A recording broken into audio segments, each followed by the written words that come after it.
Bienvenue, je suis Mélissa, la fondatrice de l'Indispensable et la voix derrière ce podcast. L'Indispensable offre une nouvelle façon de percevoir et vivre ses troubles 10 au travail. Un havre de bienveillance destiné à toutes ces personnes 10 qui se battent au quotidien contre la surcompensation, l'épuisement, la stigmatisation et bien d'autres. Faire de nos troubles 10 une force, ça ne veut pas dire ignorer le combat que nous menons pour nous intégrer et vivre avec. C'est décider de devenir acteur de sa propre réalité. Si cela te fait écho, bienvenue chez toi. Est-ce que tu as déjà eu ce sentiment, celui de devoir faire des ajustements constants pour des choses qui semblent si simples pour les autres ? Peut-être que tu termines souvent tes journées épuisées, non pas à cause de la charge de travail, mais parce que lire, écrire, comprendre ou structurer tes idées mobilise une énergie considérable. Alors, avec le temps, tu as peut-être développé des stratégies. Reformuler à l'oral plutôt qu'écrire, relire plusieurs fois un texte pour être sûr de bien le saisir, ou contourner certaines tâches qui te mettent particulièrement en difficulté. Aujourd'hui, je suis accompagnée de Jean-Baptiste, psychologue et cofondateur de l'Indispensable. Ensemble, nous allons explorer la dyslexie et la dysorthographie à l'âge adulte, leurs particularités au-delà de la lecture et de l'orthographe, les professionnels qui interviennent dans le diagnostic et les différentes étapes de ce parcours. Que tu sois déjà diagnostiqué, en attente d'un diagnostic ou simplement en pleine réflexion sur ton propre fonctionnement, cet épisode pourra te permettre d'y voir plus clair. Pour t'aider à avoir une vision plus globale, il faut savoir que la dyslexie et la dysorthographie font partie d'un ensemble plus vaste que l'on appelle les troubles neurodéveloppementaux. Et ces troubles influencent la manière dont on apprend, dont on s'organise ou dont on interagit. Les troubles 10 font partie des troubles spécifiques du langage et des apprentissages.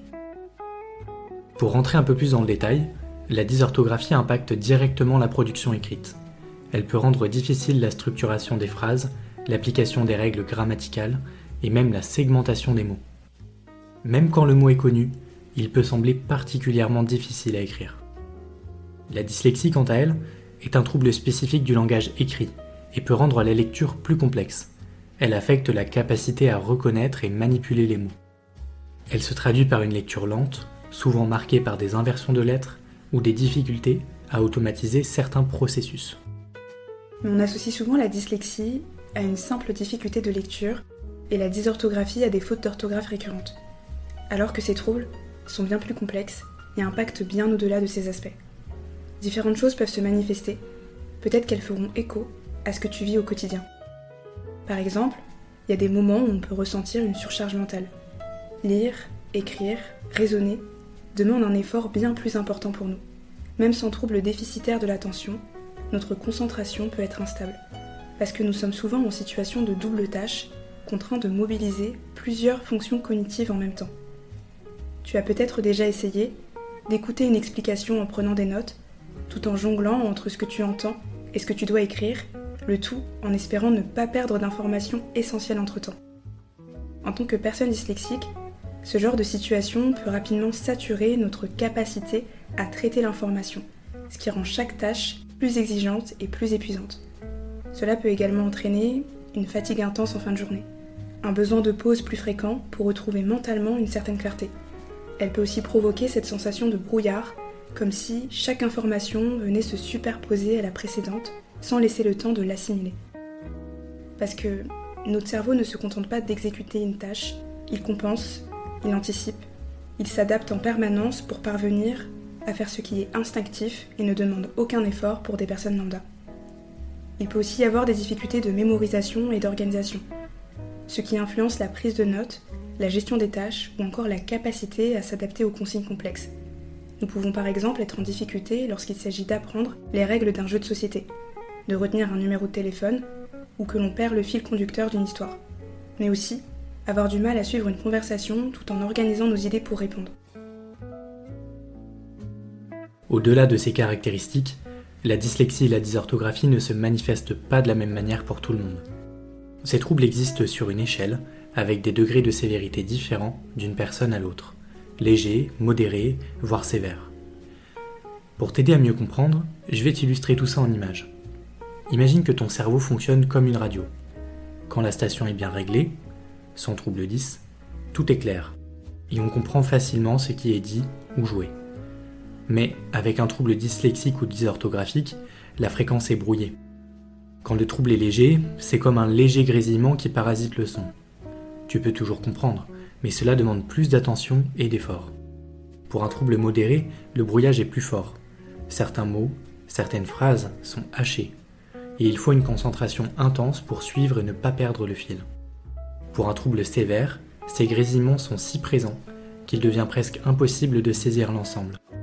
Certaines parties du message sont totalement perdues, ce qui rend la compréhension très difficile. C'est exactement ce qui se passe avec la dyslexie et la dysorthographie. Lire un texte, reconnaître les lettres, les sons, automatiser l'orthographe ou structurer ses idées à l'écrit. Tout cela demande un effort bien plus important parce que le signal n'est jamais totalement clair. Et ce brouillage n'est pas toujours le même d'une personne à l'autre. En plus de ça, plusieurs troubles peuvent coexister chez une même personne. On peut être à la fois dyslexique et dysorthographique, mais aussi avoir d'autres troubles dys associés, comme la dyscalculie par exemple. Le niveau de sévérité peut donc influencer la manière dont ces troubles sont vécus au quotidien. Ce qui est facile pour l'un peut être un véritable défi pour un autre. Au-delà de la sévérité du trouble lui-même, l'histoire que l'on a avec lui, la manière dont il a été reconnu ou non, façonne aussi la manière dont on le vit au quotidien et peut rendre l'expérience unique pour chacun. Mais peut-être que tu écoutes ces mots en te reconnaissant dans certains aspects sans avoir de diagnostic officiel. Mettre un mot sur ce que l'on vit peut être un repère, mais cela ne change pas ce que l'on ressent ni ce que l'on traverse au quotidien. Que tu sois diagnostiqué ou non, ce que tu vis est réel. Tes ressentis comptent. Tes difficultés ne sont pas moins légitimes simplement parce qu'elles n'ont pas encore été nommées. Pour éviter le regard des autres, les jugements et les difficultés, nous avons appris à les minimiser, à les dissimuler, à les contourner, jusqu'à ce que l'effort devienne une seconde nature, une habitude tellement ancrée qu'elle nous semble normale. Mais à force de compenser en permanence, le corps et l'esprit finissent par accumuler une fatigue permanente, une tension constante. Ce n'est pas toujours perceptible tout de suite. On s'adapte, on redouble d'efforts, on trouve des stratégies. Mais à force, les signaux s'accumulent. La concentration qui lâche plus vite, l'épuisement en fin de journée, les migraines, la sensation de ne plus réussir à suivre, comme si tout devenait trop. C'est ce qu'on appelle la décompensation. Ce moment où les ajustements ne suffisent plus, où le poids de l'adaptation dépasse ce que l'on peut supporter. Et quand cette réalité s'impose, jour après jour, quand chaque tâche demande une énergie que les autres ne semblent même pas percevoir, il arrive un moment où l'on cherche à comprendre, à mettre du sens sur ce que l'on vit. Et c'est à ce moment-là que la question du diagnostic peut émerger. Parfois, c'est une réflexion qui s'installe progressivement, à force de constater que certains efforts restent disproportionnés, malgré toute la volonté du monde. D'autres fois, c'est une accumulation de remarques, de blocages, face à des situations qui paraissent simples pour les autres, et le sentiment d'être en décalage par rapport à eux. C'est ce qui finit par faire naître ce besoin de comprendre. Et puis, certaines personnes grandissent avec un diagnostic posé dès l'enfance, alors que d'autres traversent des années sans le savoir. C'est alors difficile d'ignorer cette impression que quelque chose d'invisible est pourtant bien là. Et c'est justement ça qui caractérise la dyslexie à l'âge adulte. Les adultes dys qui ont environ 25 ans ou plus aujourd'hui ont majoritairement été scolarisés à une époque où ces troubles venaient à peine d'être reconnus.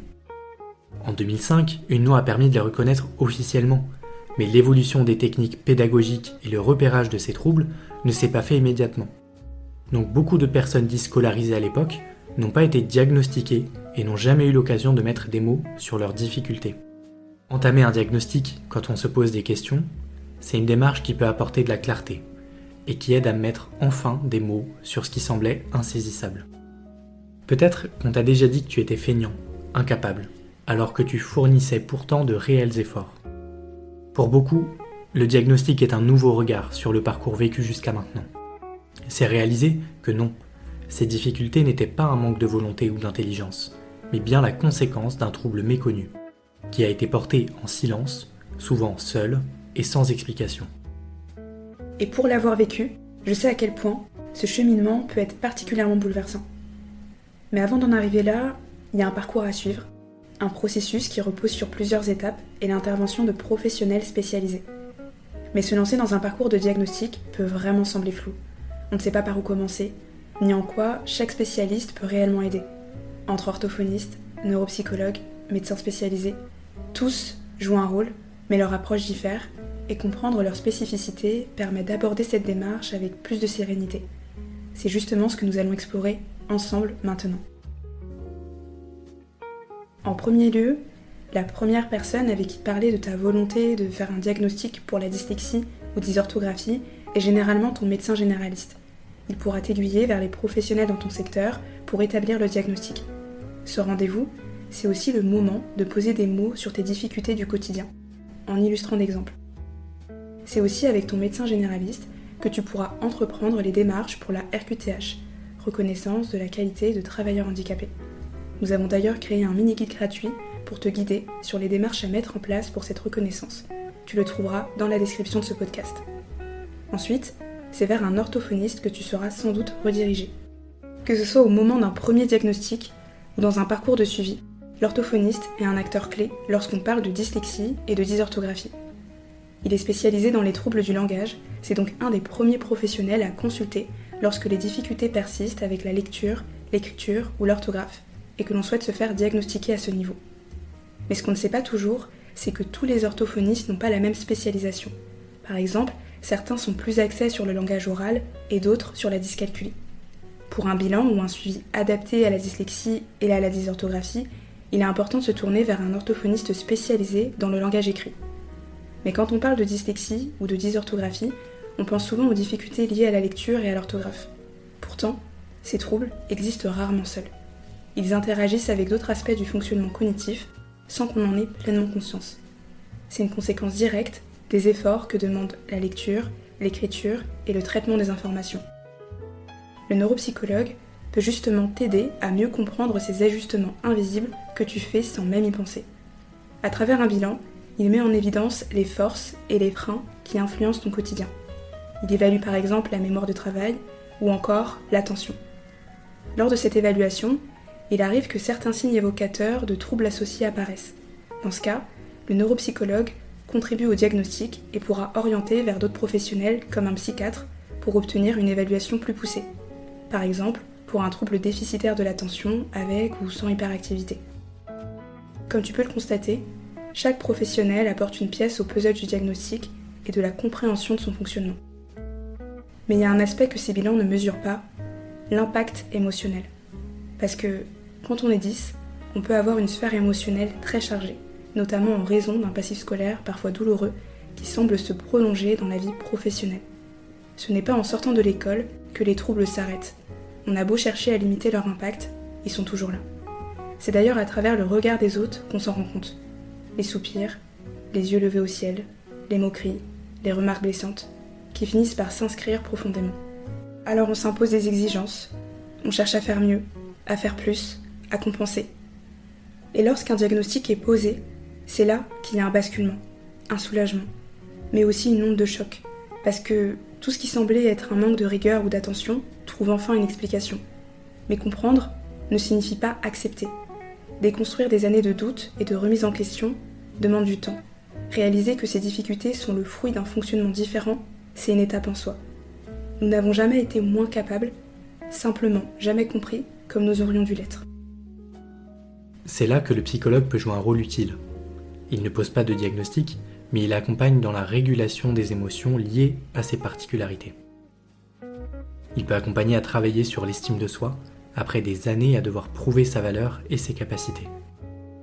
Il peut aider à comprendre et à gérer la charge mentale, pour ne plus s'épuiser à essayer de masquer ses difficultés. Pour beaucoup de 10, on retrouve dans leur parcours de vie une posture de combat, de lutte avec soi-même, mais aussi avec les autres. Pour certains, cela relève même du traumatisme, car ils ont été victimes de comportements discriminants, voire violents. Toutes ces expériences peuvent ancrer profondément des émotions, et pour les éviter, certains décident de tirer un trait dessus ou tentent de les oublier. Pourtant, chaque nouvelle situation à l'âge adulte qui rappelle ces événements peut réveiller ces émotions scellées. C'est aussi là-dessus que le psychologue intervient, pour aider à se reconstruire en tant que personne 10. Tourner la page de ce passé douloureux, se libérer de ces émotions scellées et surtout, s'approprier ce parcours pour en faire une force. C'est ce qu'on appelle la résilience. Se faire accompagner dans cette démarche, ce n'est pas tirer un trait sur le passé, mais lui accorder sa juste place. Ce n'est pas un passage obligatoire, mais c'est une démarche qui peut aider à se réconcilier avec soi-même, à mieux vivre ses particularités au quotidien. Et cette démarche s'adapte à chaque personne, en fonction de son propre vécu et de ses besoins. Notre objectif à travers cet épisode n'était pas de rentrer dans les détails, mais de t'aider à avoir une vision plus globale de la dyslexie et de la dysorthographie à l'âge adulte. Ce sujet est vaste, bien des aspects n'ont pas été évoqués ici, et ils feront l'objet de futurs épisodes. Que tu sois en plein questionnement, en démarche de diagnostic ou déjà diagnostiqué, ce qu'il faut retenir, c'est que ces troubles ne définissent pas ta valeur. Ils éclairent simplement ce qui, depuis toujours, influence ta manière d'apprendre, de t'exprimer, de fonctionner. Obtenir un diagnostic à l'âge adulte, c'est un processus qui peut susciter des émotions contrastées. Un mélange de soulagement, parce que, enfin, les pièces du puzzle s'assemblent, mais aussi se confronter à des questionnements sur ce que cela change réellement.